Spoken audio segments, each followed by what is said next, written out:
and welcome to Rave and Review, where we rave about and review any and all things pop culture and anything that interests us. I'm Kaya, and you can follow me on Instagram, Twitter, and TikTok at kaya.r.pennington. And I am your co-host, Bree, and you can follow me at BreenaVet26 on Instagram and Twitter. And you can follow Rave and Review on Twitter and Instagram at rave_and_review. Before we get into it, be sure to like, follow, subscribe, and most importantly, share. Share and click the notification bell if you're feeling froggy. Go ahead, click it. You know you want to click it. You know you want to see us. Anytime you want to see us, just click it. And with that, let's get into our first segment called Twitter Conversations, where we discuss trending threads on Twitter. Today we're talking about Andrew Tate's statement that, quote, 18-year-olds are better than any other type of woman because they've been through less men. And so we're talking about how problematic he is and how problematic alpha males in general are. So, Bree, what are your thoughts on Andrew Tate, his disgusting statement, and alpha males in general? This dude weird. He's weird. Like, it's one thing to like want your significant other to like have less partners, but it's a whole nother thing to want them to just be younger. Right? To just be younger. Okay, this man is 35 years old and he is trying to pull 19 and younger. That's weird. That's disgusting. Like, why are you, as a 35-year-old man, trying to date girls, not women, girls, who can't even buy themselves a bottle of wine yet, can't even rent a car, okay? What? Why? It's like, do you want to take care of them? Do you want a child? What do you want? A slave? A slave, that's what he wants. Let's unpack that. Let's talk about how his metaphorical girlfriend can't even rent a car. Let's talk about that, because he's single, by the way. He's out here giving these people relationship advice, and he's very single, extremely unmarried, and don't nobody his age want him. You are 35 years old, man. There's a reason why people like him have to date younger, because they're easy to take advantage of, but they don't see the huge glaring red flags that are like glaring down on them. People his age, women his age, is just like, he's kind of a weirdo. Like his only option is to date younger. That's horrible. I'm not trying to say, that's not an excuse. It's weird. His only option is to date people who are more impressionable, that he can make a print on and take advantage of. I hope he knows that. Like, he's just like, it's weird. It's like, if you have to take advantage of a woman in order for her to want to be with you, you're the problem. I'm sorry. And I feel sorry for anybody who has to take advice from Andrew Tate, because if you're taking advice from Andrew Tate, then you would have been better off doing what you was doing at first. I'm sorry. Whatever you was doing at first was probably better than anything he could be telling you what to do, because clearly this man has been led astray. All right, he has been led astray, and he leading y'all astray too. Y'all is all walking through life blind, because Andrew Tate does not know what he's talking about if he could only pull 19 years old and younger. Sorry. And then on top of this, it's like, in these podcasts, these relationship podcasts, they're all just like Andrew Tate, they're all single and unmarried, and they would know what a successful relationship would look like if it slapped them in the face. All right, like, I'm not married, so why would you take marriage advice from me? Don't make no sense. Andrew Tate's not married. Why are you taking marriage advice from Andrew Tate? All right, I'll never forget that one video that went a little viral. You know what I'm saying? It went gold, not platinum, but this man on a podcast, he was asking this married man, what are your roles in a relationship? And the married man was like, what do you mean? We just do whatever needs done. Dishes need to be washed, I do it, she do it. Need to cook, she do it, I do it. Like, that's just kind of how things work nowadays. Like, you can't be trying to go off of an old antiquated way of living. That's not how the economy is not set up like that anymore. Sorry. Like, unless you're making six figures, then you can't expect a woman to just fade into the background. That's not how it works anymore. At this point, you just have both parties have to work.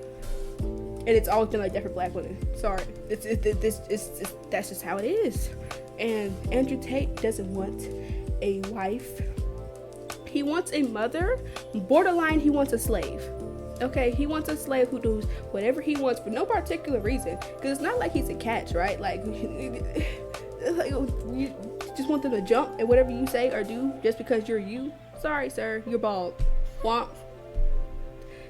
I don't know what you want me to say. You're bald, and there's no reason why I should listen to you. It just, he gives off serial killer vibes. Like it's giving Joe Goldberg. That's what it's giving. It's giving Joe Goldberg. I have a giant glass box in my basement, and I'm going to trap you and kill you if you don't listen to what I want to say. That's what Andrew Tate is giving. What do you think, Kaya? You know, I think you're right. I think a lot of them don't want significant others. They want mothers, which, side note, we're going to have to talk about that. Emotional incest, because I think that's where that starts. Like, real stuff. I think a lot of single parent women treat their sons like they're the kings, they're the man of the house, and then this is what happens. And I'm not blaming the women fully, but they play into a factor of it. They don't help, that's for sure. My thoughts are, I'm really tired of these people. Like, I am really tired of these people. And then black men in general, these alpha males, but black men in general seem to subscribe to this kind of stuff. And of course, not all black men, not all men, but they will make sure you don't forget that. Right. Not all of us are like, right. So and they especially do it to black women. Again, they do it to women in general, but especially black women. Black men do this to black women, this alpha male type dominance type thing. And I see the irony. If you're so tired of hearing about it, why are you talking about it? Because it's equally annoying. It is really annoying to see these dudes with little boy mentalities, and they think that people are supposed to want them. No one wants you. No one wants you. And then, like, I'm really tired of people giving them platforms to spread this rhetoric. Even if you're going to embarrass them on your channel or your space or whatever, you're still giving them the opportunity to spread that harmful rhetoric. So, like, us talking about it is one thing. Us having an alpha male on here to talk is another. Never happening. Never. You're not getting no coins out of me, sir. Sorry. And I'll milk you, though. Take it's so funny to me. Like, my rant is going to be in alpha males in general, not necessarily just Andrew Tate, because you said everything that I could say. So, alpha males in general, here's my thing. Like, and I'm reading from my notes, of course, because a lot to say. I read from mine too. They want to be able to do any and everything, but the woman, she can't do anything. She can't have anything. She can't go out with her friends because that invites other dudes to hit on her, and you don't trust her to say no. She can't have an Instagram because then she's a cheating hoe. Like, it does, like, you're not a high value man. You are not the catch. Like, that's what I said. I mean, like, it's bad enough. Anyways, keep going. She gotta cook, clean, and basically be a slave, but and your mama and your mother. But she gets nothing in return but your protection and dominance, which comes with conditions, which is another problem. And maybe your money. Right, and this is the other argument that I have with this. They'll be like, in exchange for doing everything that I want her to do and nothing of her own, I protect her and I dominate her. And here's the thing, they'll be like, males by nature are more dominant and women are maternal, which, you know what, that might be in some cases. So, like, somebody might say I'm maternal, which might be true, because if I see a puppy that's homeless and hungry, I'm gonna take it in and feed it. It doesn't have, like, no conditions. Really cute kittens. Yes, I have 2 cute kittens that I just took in because didn't see a mother. Like, so, like, there's no conditions with it. Like, it doesn't have to be mine to, like, for me to look after it. So with that said, why does your protection and dominance come with conditions? Like, if you're by nature protective and aggressive and dominant, why does this woman have to mean something to you for you to do? Like, if you see a dude hitting on a woman, but you're not gonna go do anything because she ain't mine, you're by nature this way. So by nature, you should be. And so that's one of my problems. I think here's the thing. I do like when people call these people out because that restores my faith in humanity. But I especially like when men call these kind of men out, especially when black men call these other black men out, because that restores my faith that it actually is not all men. And so these alpha males will be like, oh, they're just pandering for women validation and all that, which might be true. There might be some that are doing that just to impress women, which sucks because that means they suck too. But then there are a lot more men out there who just realize that women are not sex objects, that they are human beings. And so it's like, far between. You pandering too, my guy. Like, these people be like, oh, you just pandering for what? You're pandering too. You pandering and simping for the white man. So my question to you is, what does it feel like to be the white man of the black community? Because what racist white men are to black men, these type of alpha male black men are to black women and the black community. Exactly. So, like, what does that feel like? Do you... It don't click for them that though. Like, they don't comprehend stuff like that. It goes right over their head. All they know how to do is tap dance. You know what Which I mean by tap it's dance. weird to me. It's like, I think they think by acting like this, it's gonna show the white man that they are a man. But it's just like, at the end of the day, these racist, powerful white men are still gonna look at you as just another Steven. And you know that. So, like, what does that do for you? That went over my head completely for a whole second. I couldn't say what I wanted to say. We're not trying to get canceled, you know. And so also this idea that black women and women in general need to lower their standards for you as a man to feel manly or for you to, like, want them. Why? Like, you should want somebody that's on your level working, because as you said, this is not the same economy as it was in the 50s. Exactly. It's much harder. Even if you make and bank, it's so much harder to live on one household income. Like, I don't care how much you're making. I'd rather have my own. Like, me, Exactly. like, why is your idea of manhood dependent on your idea of my womanhood? And if I don't succumb to you, then you're not a man. If I have my own, then you're not a man. You know what? You're not a man. And before anyone gets insultive, if these kind of men can tell me what womanhood is, I can tell them what manhood is. Period. Point blank, period. So, like, I just, it's weird to me. Like I said, it's not the 50s anymore, and these dudes must be getting this kind of thought process from their old head granddads. And it's just like, the reason that your grandmother stayed is not because she might have loved him a little bit, but majority Had reason, to stay. she had to. It was illegal. And then she was probably stepping out with her friend Lisa and so many others because she wasn't getting loving that she needed from your granddad. Like, living is expensive. I don't care how much you make it. You should be grateful that somebody is trying to build and grow with you and not stand in your shadow. That's not how that works. Exactly. Who wants to be a shadow? Not me. I ain't nobody. Like, me personally, I just couldn't depend on one person. I'm not like your child, your pet, your slave, or anything like that. Don't treat me like one. We can be equals. I don't want to be ahead of you like that, where you're lower than me, or I don't want to be lower than you. We can be equals. And if we can't, goodbye.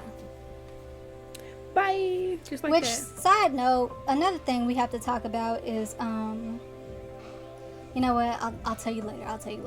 Why don't you take us on to the next segment? All right, and with that, let's move to our next segment, unpopular opinions. In this segment, me and Kaya go back and forth on our quote-unquote unpopular opinions. Sometimes they may not always be unpopular, but today we're going to be talking about how black people have a bad habit of inviting white people to the cookout for doing absolutely nothing. Kaya, what do you think about this? The bare minimum, absolutely nothing. You know, it's a little weird to me that the bare minimum gets praised, especially when it gets praised so much within the black community. But then the black community will take that, and obviously not everyone in the black community, but then the black community will take that and praise, like, white people for doing the bare minimum. Oh, he like black girls? He can come to the cookout. Oh, she can rap a whole verse? Cookout pass. Like, look, personally, I don't care who you interact with. Like, if you have a white significant other, friend, what have you, I don't care. As long as they're a decent human being and they don't, bash your culture and your people, and vice versa, as long as they don't bash their own. Because that's a red flag for me. Like, a white person saying, oh, I hate other white people too. Like, yeah, white people have done a lot of bad stuff, but just like you claim to be a good white one, I'm sure there are other ones, right? So you should be trying to find those good white ones and dismantle the privileges that y'all have that oppress other people, not just simply saying, oh, I hate them too. Like, that's a red flag for me. Like, that does not comfort me. That's about as helpful as I don't see color. That's not I hate to cut you. You know what the biggest red flags is for a white person? Is when they say, I hate being white. Like, that's a red flag. Like, we get it. White people have done some really horrific stuff. But, like, the beauty of that is that you as a white person could take your knowledge of, hey, let's be equal to each other, to share with other white people, or find other white people who have your thought process. You could mate with those white people and create more beautiful white people that have a better understanding, right? Not sit here and be like, let's kill all the white people, because that is not helpful. That is scary. That is a red flag for me. Well, that's a red flag for me.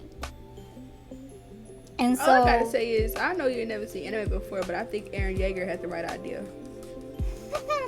And that's all I'm gonna say. Look, I just think, to be an ally, call out the privileges that oppress others and dismantle them with other like-minded white people like you.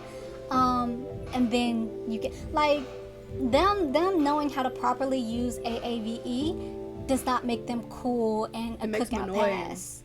Them specifically hanging out with black or indigenous or PLC people does not make them cool or a cookout pass. Like I said, that's a red flag. Why don't you have any? Just like how I personally wouldn't trust a black person who didn't have any other black friends. I don't know. Why are you as a white person don't have any white friends? Like, you couldn't find one that had your thought, mind, and process? I don't believe it. I think you're weird. And side note, I just want to say, this is not me like praising white people or being like, they're all good.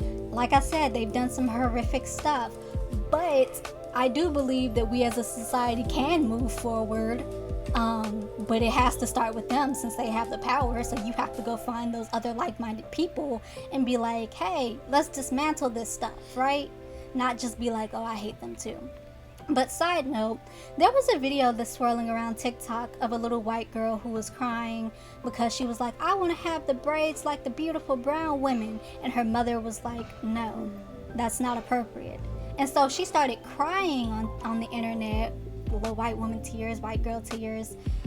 And black women were sending her money to get her cornrows and braids and stuff, box braids.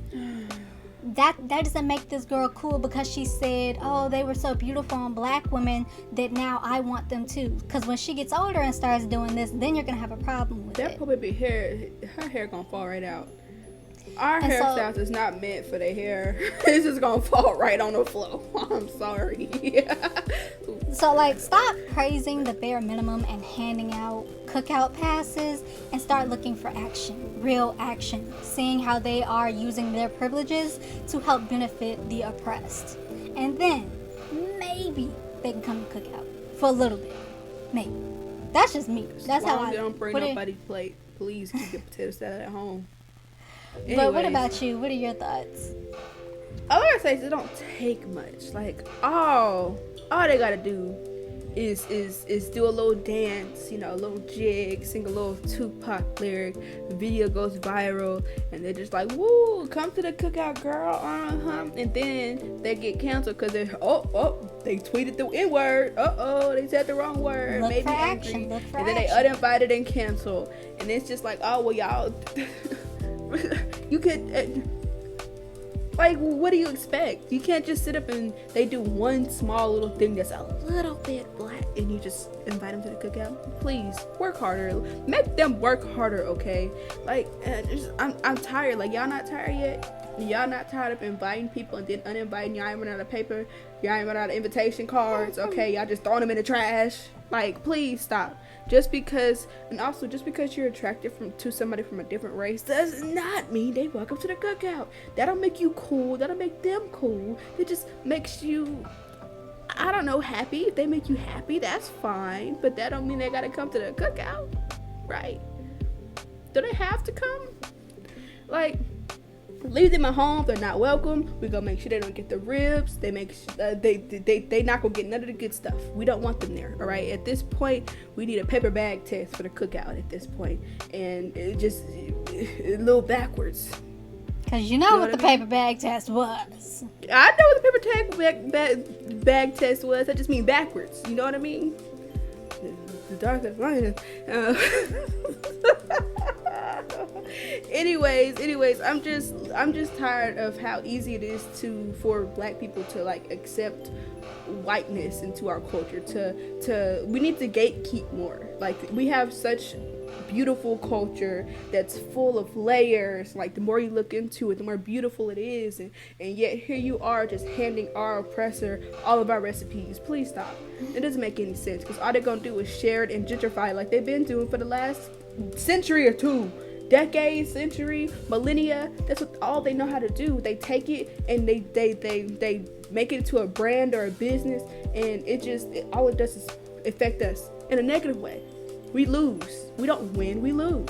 It's our culture, and people don't understand that. And I hate to say it, but it's not even only white people who take our culture in and then twist it and use it and say it's theirs. It's not just white people who do it. It's everybody else just loves to dip their hand into the jar, take the cookie, and to be like, nah, I got this from the stove. This is not from you. I bought this. That's what they do. It's just annoying. I'm sick of it. That's why we gatekeep. Don't let them know how to speak how we speak. Don't tell them how we wear our clothes. Don't tell them how to braid and cornrow.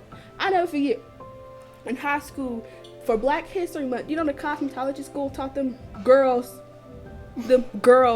how to cornrow and do box braids. I'm just like, hold up. Now, girl, who hair is you gonna do for box braids? Who box braids you gonna do? 'Cause I know it's not gonna be nobody with texture hair. I mean, one of your sisters. Anyways, that's how I feel about it. Gatekeep. We need to gatekeep more. Well, with that, let's move into our movie review segment. And today we are reviewing the 2008 Another Cinderella Story. This stars Selena Gomez as Mary Santiago, who lives with Dominique, her guardian, played by Jane Lynch, and her two stepsisters. She is an aspiring dancer who meets Joey Parker, a senior at her high school, who is also a famous dancer and singer. They share a dance together, and then they get really close together. And as they begin to get close and get serious, Mary's stepsisters and their mean girlfriend, who just happens to be Joey's ex, tries to break them up and sabotage them. And it works a little bit. They have a breakup, but then they have a makeup at the dance competition that Joey is hosting at the end of the movie. So they get back together, and then Mary gets to leave for her senior year. She's going abroad for her senior year with Joey, leaving behind her awful home life and her two stepsisters and their mother. So, Brie, what are your thoughts on this film? I forgot how much of a chokehold this movie had on me as a child. Not just the movie, but like the music, girl. The music. Such Opening up with Tell Me Something I Don't Know. Like, come on now. You wanted us. Like, they wanted us to they had me. I was sad watching this movie as a kid. And, like, going back and rewatching it, like, I was still able to quote some of the lines with the actors as they were speaking it, which was a little creepy. I'm like, how do I remember this? Like, of all the things, this is what I remember. This is what my brain holds. Like, it was weird, but let's start on the meat and potatoes. All right, the mother, played by Jane Lynch, correct? Mm-hmm. Can we just talk about how she was just a femme Sue Sylvester? I think I like that more on her, though. The feminine Sue? Mm-hmm. It was weird because the wigs are all so bad. Like, it's 2008. I don't know which one came out first, Glee or this movie, but it maybe, they saw her play this character and were just like, oh, well, I want her to play Sue Sylvester. She'll fit well. But I thought that was weird. I saw Sue in a dress and a wig. That's what was going on for me in my head. This is Sue, okay? Minus the track suit. And then we have Joey. Okay, you talk about this more in depth in your notes, but I think even in the movie, Joey was a lot older than Mary, correct? Well, they were both seniors in the movie. Now, I guess he was because she goes off for her senior year because her friend is always talking about, I'm going to spend a whole senior year without you, it sucks. So they were both seniors. So he was, think Justin Bieber, like they were around the same age. He was just a young heartthrob. I don't know.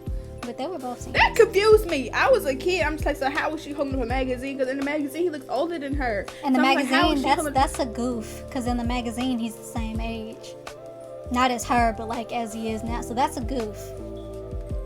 Even as a kid, it confused me, and I'm still confused now. Okay, I'm sorry. You go more into depth, but that was weird to me. That confused me. Like, it was kind of weird, Disney. Kind of weird. Okay, and the music in the movie was top tier. Like, Just That Girl, Tell Me Something I Don't Know. Like, that was top tier sound, top tier music. Would dance to it. Would probably put it on a playlist.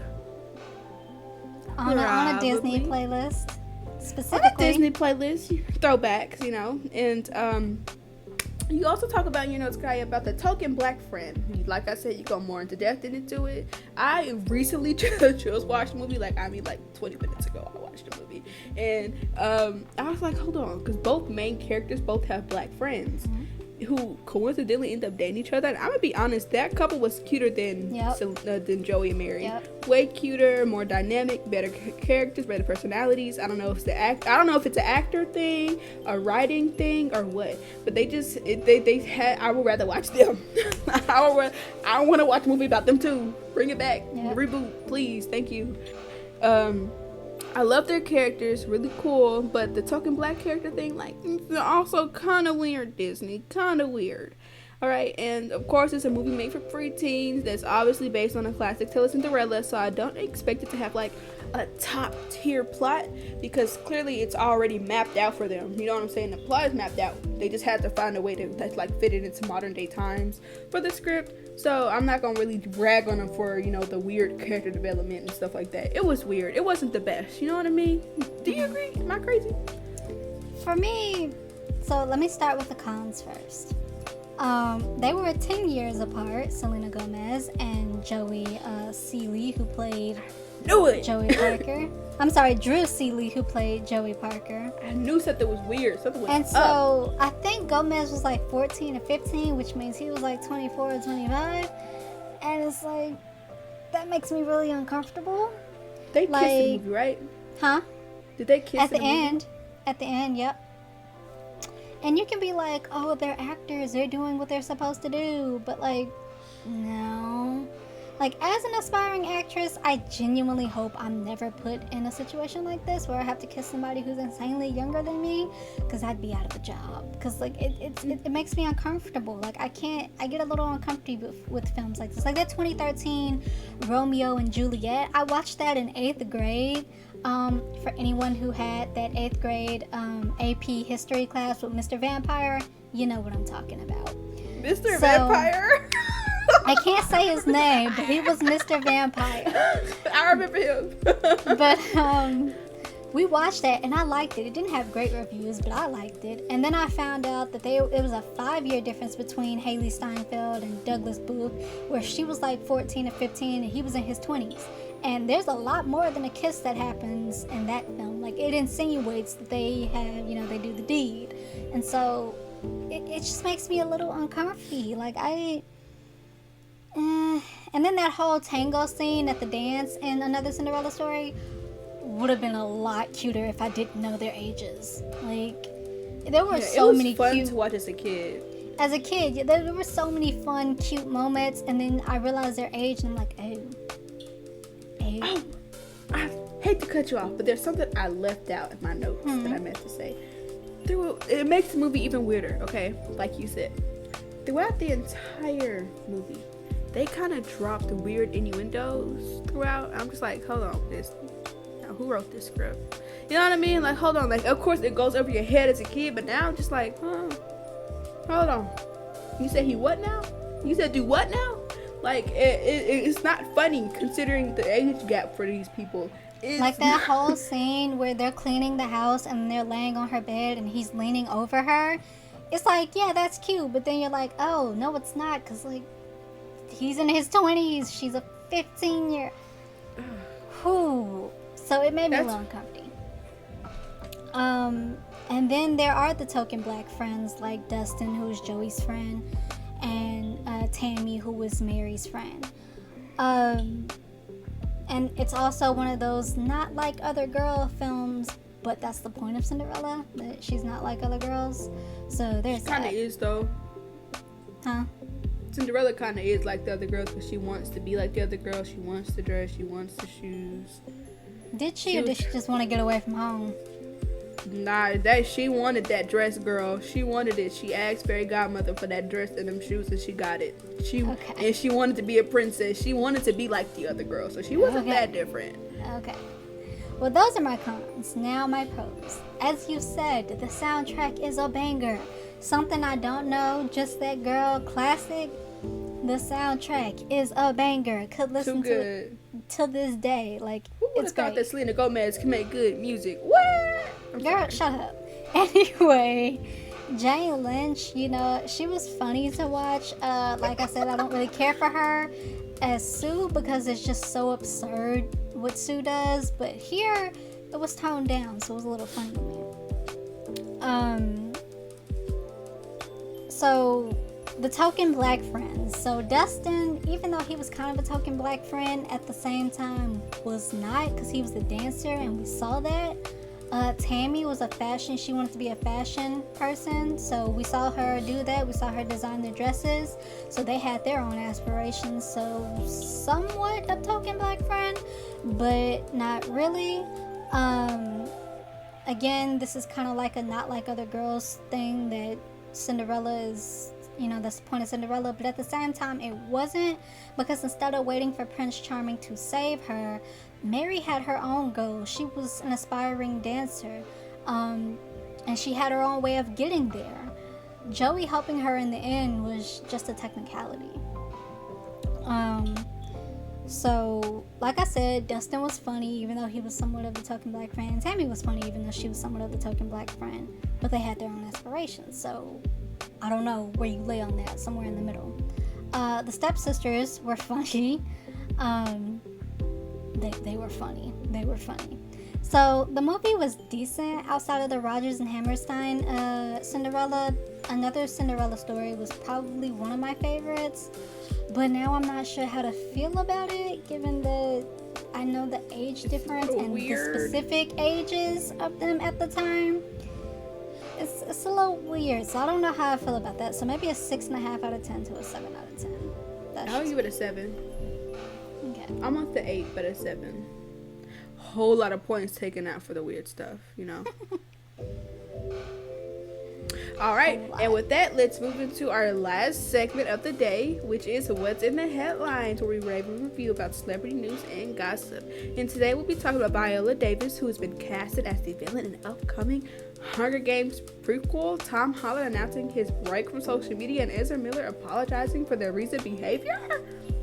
Let's start with Viola Davis being cast in a new Hunger Games prequel. Kaya, what do you think about it? So, I think Viola Davis is very talented, and I think her being in the film boosts the popularity and the quality of the film all that much more. However, I just won't know, because I have no plans to watch the film. I have no desire to watch and or read the film or the book.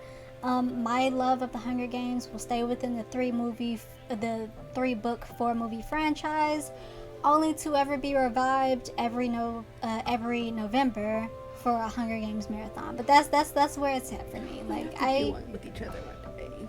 We do. Watch the Hunger Games together. Maybe when we finally review the Hunger Games, we could do that in November. We'll watch it together and then review it. That'd be fun. But I have no desire to. Personally, I don't understand making a new Hunger Games. Like, oh, it's for a new generation. Yeah, but like, you know, if I can get hooked on Xena, and Xena was from the 90s, maybe we could just hook these people, the newer generation, up to this past. So I don't see the point. I have no desire to read about President Snow or any of that. But congrats, and I hope the film goes well. What are your thoughts? Well, I've tried to read the Hunger Games prequel. You know, I went and I got it. I got the book and everything, and we were gonna review it, but I just couldn't get past page 1. I couldn't do it. I don't really care for President Snow, and I'm sure the book is great, but I'm still a fan of prequels, you know. But I do think Viola Davis will do a great job in the movie. I know for a fact she's gonna kill it because she's just simply a great actor. She knows how to, to do the things. She's good at what she does. I don't plan on reading the book, but maybe if Viola Davis is in it and they do like some really good casting, Viola Davis is so far their best, casting decision. The rest are questionable, but I wouldn't mind watching the movie. I would watch it if Viola Davis is in it. Well, with that, let's move into our next topic, which is Tom Holland announcing his break from social media because he says that it can be a little detrimental to his mental health.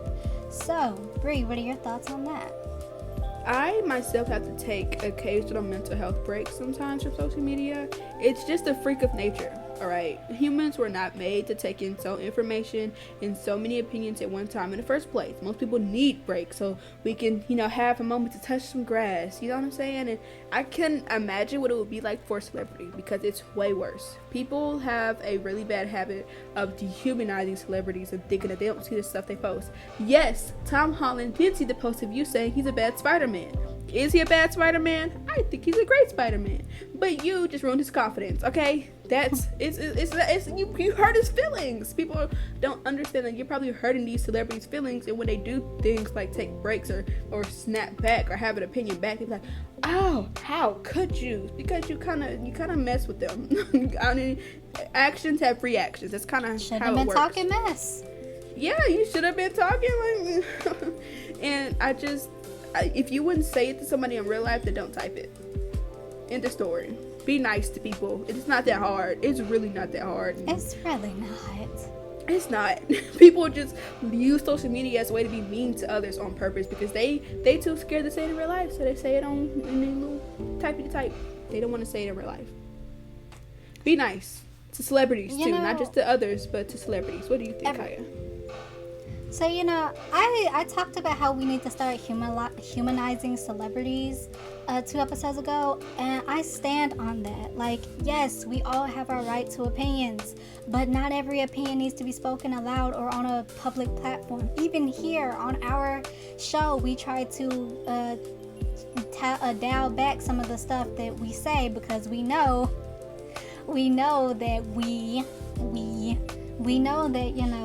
not everything needs to be said. Not everything needs to be spoken publicly for everyone to see. And so, when celebrities take these kind of breaks, people would be like, well, that's not my fault. Or, oh, people are so sensitive. Or, oh, I can say what I want because they chose that lifestyle. Knowing good and well that they would fold under the kind of pressure that celebrities be under. Like, they would fold. Not to mention that, hey, actors and celebrities are still human with human emotions and can act on them every now and then, They have that right. So, be kind to people. It's really not that hard. It's really not. Not every opinion needs to be shared with the world. Not every opinion does. All those, they need to stop casting so-and-so, and I would be okay with never seeing so-and-so in another project. Imagine somebody wishing bad on you like that. And I don't care what no one says. Wishing that somebody would stop getting jobs is wishing bad on them. Yes, you can have your opinion. I don't prefer so-and-so as an actor or musician or performer or whatever. But you don't have to publicly say that on a worldwide net, right? So, if you can't handle the mean comments under your post, if you have to block and delete and filter so they're not always being shown because it overwhelms you, maybe, just maybe, you shouldn't be talking this kind of crap about others on a worldwide net. And I say all that to say, I hope Tom Holland gets the break that he needs. Prayers for you, sir. Prayers for you. Alright, let's get into our last topic, which is Ezra Miller making an apology for their recent behavior. They said that they are in treatment for complex mental issues. They went on to say that they are committed to doing necessary work to get back into a healthy and safe, productive stage in their life. Kaya, what do you think about it? You know, I can't accept or not accept their apology, but I will say this. I need people to stop acting like mental illness is like a getaway free card. Oh, I'm mentally ill, so I can do this, or I can do this because I'm mentally ill, and then blame that on my illness to not accept accountability. Like, that's not how that works. I'm like, you were doing crazy stuff last week. Technically, that's in the past. Technically, that's in the past, but it's not so in the past that you can be like, my past behavior doesn't define me now. I mean, I don't know. It kind of does. Sorry. I mean, that's how I feel. That's how it is. Like, you can't say that that's in the past when you were doing it last week. That's not past, honey. That's not the same. That still very much defines you. So, like, I do hope they get the help that they need, and I may sound like a hypocrite because I just said that we shouldn't wish that actors and people should stop getting roles. But you can't work with these big companies like Warner Brothers, Disney, Marvel, and be accused of some of the things that they've been accused of doing. And some of those things that they've been accused of doing has proven to be true. Like, they need to face legal actions. Like, you can't sit here and be like, oh, I'm getting the help I need in the hopes that your movie doesn't get... It makes no sense to me that The Flash is still a go, but Batgirl was canceled a few weeks ago. Like, all I'm saying is, personally, I will be nowhere near the Flash premiere. But that's just me. How do you feel about it? While I can be empathetic towards people with mental health issues, there's obviously a place where a line has to be drawn, right? Like, why is it that people can commit heinous crimes to be like, whoopsie, my brain kind of made a mistake? Like, that's not how that works. If Ezra Miller went around killing people, would they not be in prison?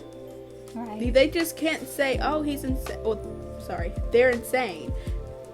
You still killed people. Sorry, you gotta be locked up. Like, just this last episode, I was talking about how Kanye West has a really bad issue of doing weird stuff and then saying, whoops, forgot to take my medicine. Like, at some point, you need to keep taking your medicine and stay on it because you know what you are like without it. Sorry. And I do think that Ezra Miller needs to be punished, but I don't know if that's gonna happen, and I don't think it's gonna happen. That's what I don't think it's going to happen. I think they're going to get a slap on the wrist and be told, don't do it again, sir. And it's not fair to the victims or anyone to that matter. And I'm just tired of this being a continuous cycle in the movie industry. And honestly, Kaya, at some point we need to talk about the whole Dan Schneider thing and the Jeanette McCurdy's book, because we could really talk about that.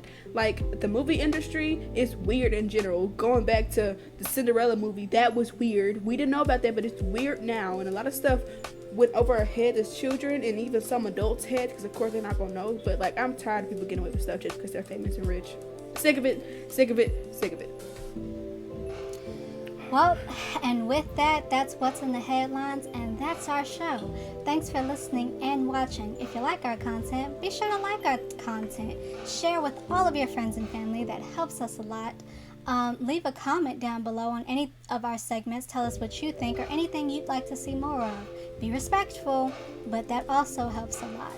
I will say here that we are planning to take another possibly 2-week break as our schedules tighten down.